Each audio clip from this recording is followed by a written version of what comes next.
What is an Amazon PPC audit?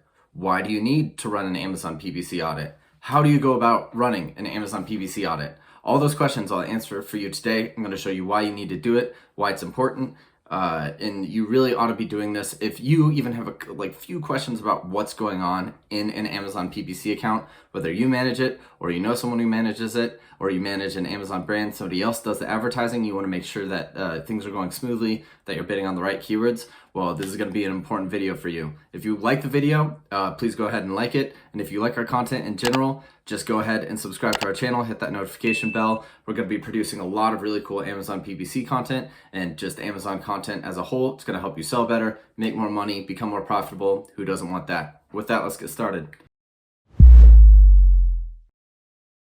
So what is an Amazon PPC audit? An audit, I'm sure all of you roughly know what an audit is. It's where somebody comes and takes a look at what you're doing.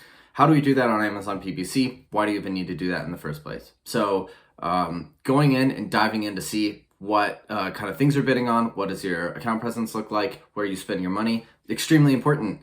You're probably going to find areas where you're either not bidding hard enough, you're not going strongly enough like after certain keywords, or you're just wasting a bunch of money and you really ought to not be doing what you're doing.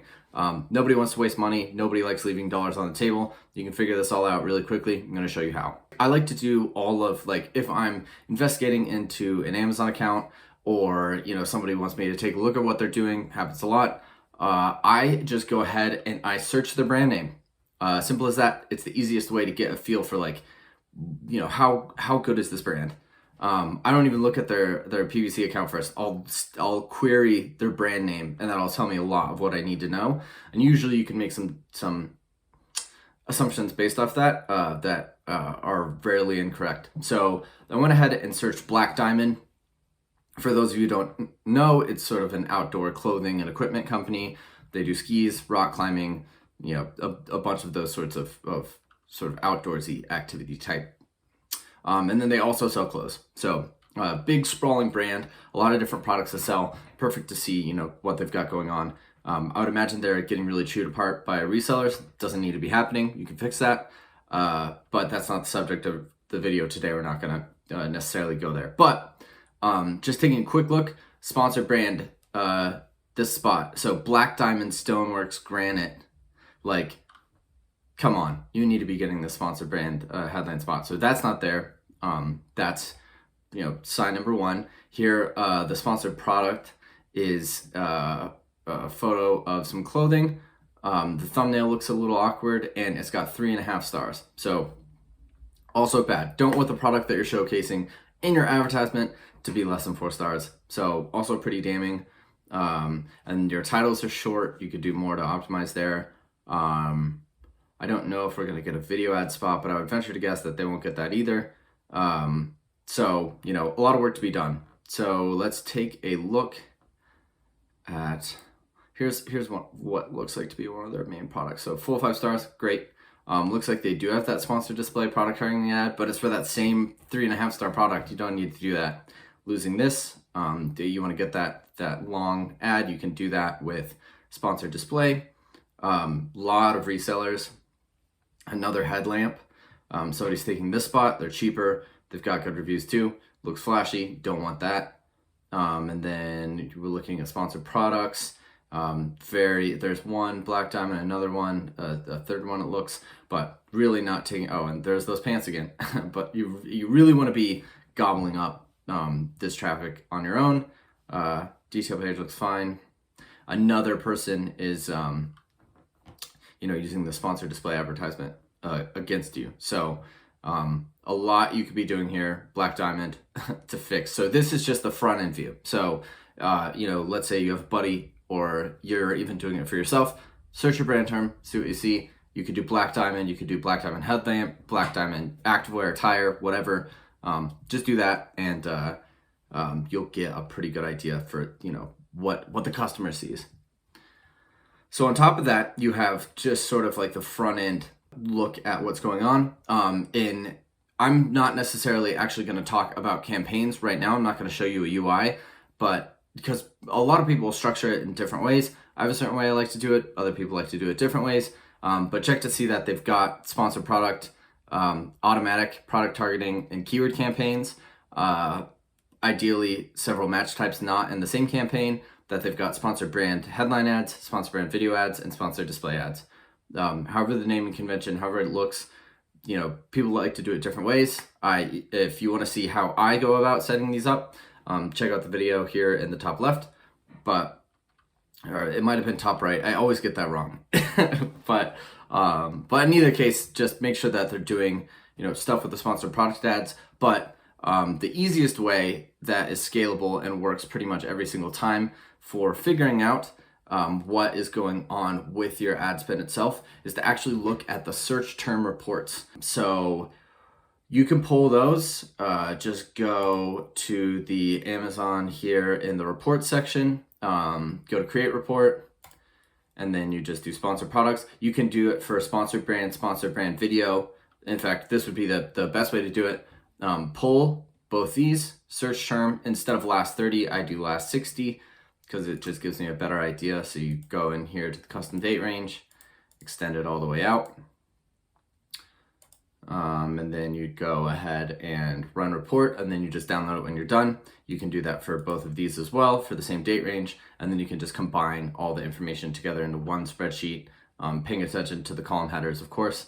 But what you're going to get eventually, and then you can either create a pivot table report that combines all the data that works as well, or you can just sort of like scan this. But I went ahead and filtered the search term column so that it doesn't contain their brand name, because we already figured out what's going on with the branded traffic with our little brand audit.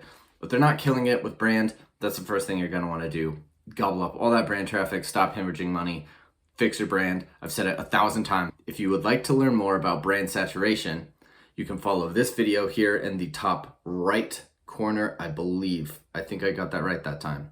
But I talk all about brand, how to conquest. It's a great video. Probably the most important one if you haven't done it yet. So please watch that if you're unfamiliar. But moving on, if we've, concluded that brand is weak, we need to fix there, go ahead and do all the steps I talk about in the video. But here we're looking at non-brand. So I said customer search term does not contain the brand name. So we're only looking at non-brand targets right now. So what I want to see roughly is this. So this is a good looking account. And what I mean by that is, we've got some flagship terms driving a bunch of good sales, but we've got this longer tail of keywords that are generating, 4,000, 2,000, 1,000, close to 1,000. But we've got a lot of keywords all getting sales. And if we look at the ACoS, like our top ones, 81 and 66%, so pretty high. But we're getting $20,000 and $17,000 of sales respectively. So we're willing to take some financial hits there, just to guarantee that we get that, because we also just so happen to rank well organically for it, so we're willing to pay the price to keep it. So these numbers, we expect them to be high, and there are certain ones here, like this 27, 29, 13, I believe are all sort of kind of close misspellings of the brand.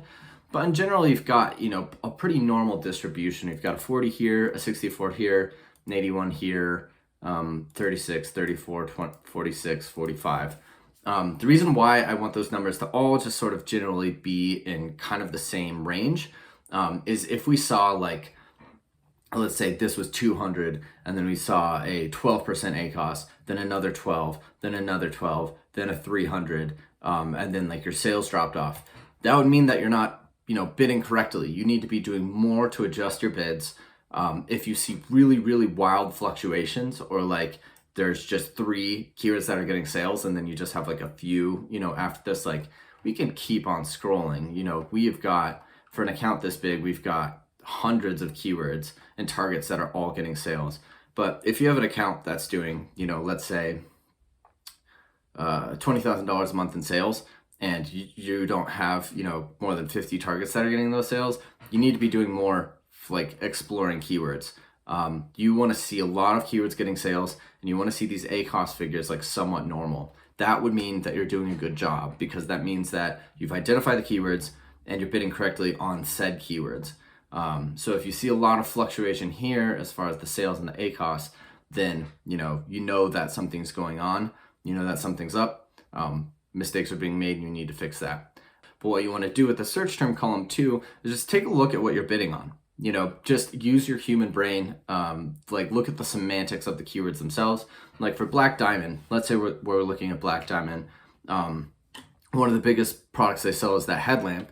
So we're looking at you could even filter campaign name contains lamp, or, portfolio is the headlamp portfolio. Just filter it out so that it's just those headlight campaigns. And then you can scroll through those customer search terms and just get an idea for what you're bidding on. Like if all of a sudden you're seeing like, flashlight, durable mag light flashlight, or like even, something crazy like home light decor, or like outdoor lighting for patio, stuff that it's like clearly these people are not headlight shoppers. Clearly these people are not in market. They're not going to buy our product. Why are we bidding on those? You might notice something like if the word patio keeps coming up over and over, it's like we're either bidding on patio or the automatic campaign is getting that. So we need to negative that out or pause whatever keyword that is that's generating those sales. So just looking through your customer search term report versus, diving into the actual advertising UI, it's going to save you a lot of time. It's going to give you like almost the exact same information. In fact, it's going to be a little bit more well organized. It's going to be easier to comb through. So just doing some front end query checks, even in this situation. So we have this $20,000 sales keyword. Go ahead and search that keyword. So this might be something where you're killing it on sponsored product ads, but you're nowhere to be found for sponsored brand or sponsored brand video. And if that's the case, then that's a big problem, because you could be, missing an opportunity. When you have all the ads together, so when you're getting all the ad spots you can, I hate using this word, it feels so cheesy business, but there's synergy there. The more times people touch or experience or get that impression of your product, the higher likelihood it's going to be that they're going to click any of the ads, and the higher likelihood it's going to be that they're going to click on your organic result. There's some people who just don't shop ads. I can tend to be one of those people. I just don't drink my own Kool-Aid because, I don't want people to pay for that. But I'll still, if somebody has really good ad presence, I'll click on their organic result just because it sends that subtle message that, this is a product that belongs here. You might not even realize it when you're shopping, but, the next time you're on Amazon and you're buying a product, you might notice yourself being like, did I see their ads? And then if you go back and you have seen their ads, then you know that it is at least somewhat effective. It's actually pretty effective. I believe the last I heard was for Google, because Amazon doesn't share this information, the presence of a inline search ad at the top increases your organic click-through rate by 30%. So there's power from the organic end to having your ads there. So just go ahead and do query checks on your top sales keywords and make sure that you have full presence there. And that wraps up today's video. I hope you learned a thing or two about Amazon PPC audits, why they're useful, why you want to do one right away if you're even a little bit in the dark as to how your ads are actually performing. If you like the video, go ahead and give it a like. If you want to subscribe to our channel and continue to get a bunch of really good Amazon content about how to improve your presence on Amazon.com, how to run a better Amazon business, how to sell more, how to be more efficient, all that and some, go ahead and subscribe to our channel and hit that notification bell. If you'd rather read this in PDF format, or if you want to work with our agency directly, all the links are in the description of this video. If you want more tips on how to reduce your ACoS, check out this video. It's our 7 tips to reduce campaign-wide ACoS. Really helpful stuff. Yeah, you could be saving thousands of dollars just from that video view alone. And with that, happy optimizing, everyone.